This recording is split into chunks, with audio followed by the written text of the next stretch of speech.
YouTube, what is crack-a-lack? And it is Scott from SemiPro here, and today we are diving back into the NBA. We're doing this series on all the contending teams in the NBA, breaking them down, figuring out if they can really win this NBA championship or not. And today we're doing my favorite team, the Philadelphia 76ers. In case you're new to the channel and you didn't know, I am a 4-for-4 Philly fan. I love my Philly sports, but I don't make all my videos about Philly teams, not by any means. In fact, I try my best to avoid them at all costs, but this series brings us here today talking about my favorite team, the Philadelphia 76ers. If this team is going to do anything in the playoffs, it all starts with the dynamic duo of Joel Embiid and Ben Simmons.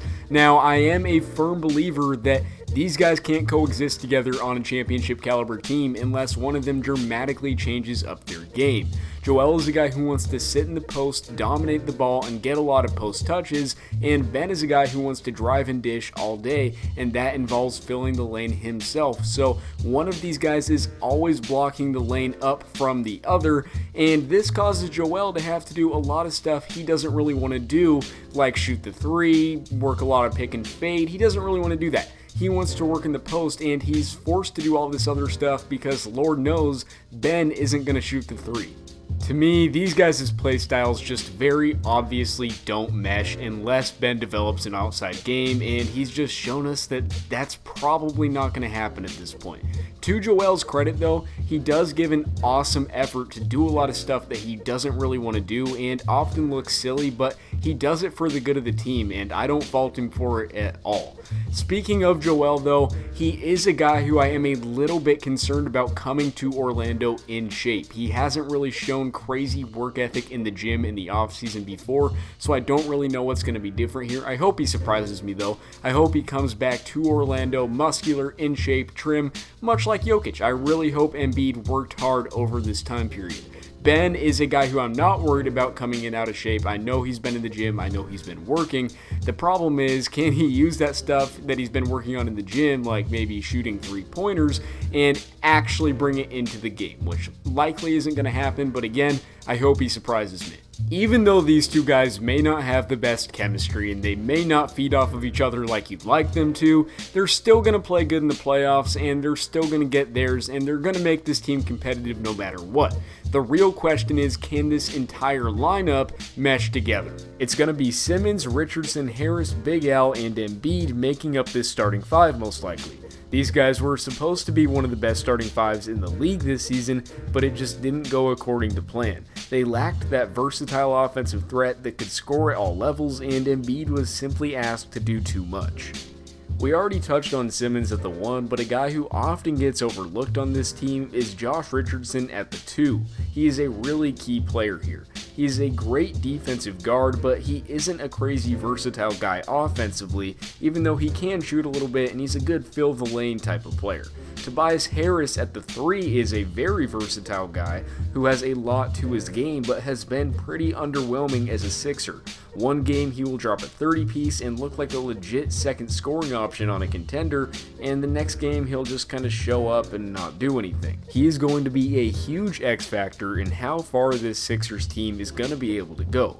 He is good on defense and good in transition, but he needs to bring that half-court consistency, which he hasn't been able to do in his role in Philly yet. Now, the real question in this starting five is Al Horford, who may or may not even be in the starting lineup, but we'll get to that later. Let's just state the facts.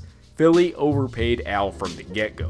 Even if he did live up to his expectations of being a reliable inside presence and a good floor stretcher, he was never in a position to fully live up to the money he got, but he hasn't even come close to meeting expectations.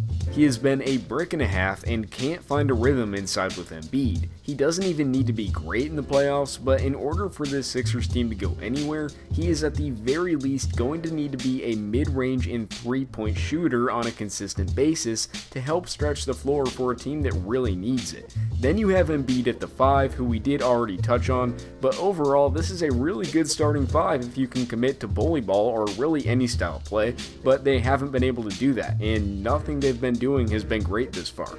They are still a very good team, but not in that elite tier.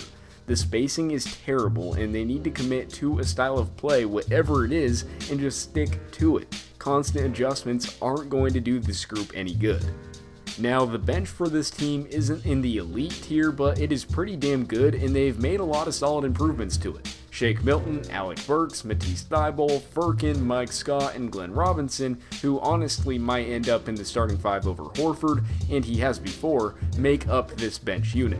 Shake is a guy I'm a big fan of, and I think he has solid starter potential in the NBA. Burks, Korkmaz, and Mike Scott all provide a good perimeter presence, although Scott hasn't been quite himself this season, and Robinson is a versatile wing who can do a variety of things at both ends. This is a really solid bench unit, but the one thing they are missing is that consistent backup big. Norvell has shown lots of potential, and I'm sure he can be a solid rotation player down the road, but I don't quite trust him to play significant playoff minutes yet. Because of this, I think the best move might be to move Al to the bench and allow him to play with that second unit. I think it could actually work out quite nicely and allow Al to maximize his potential here.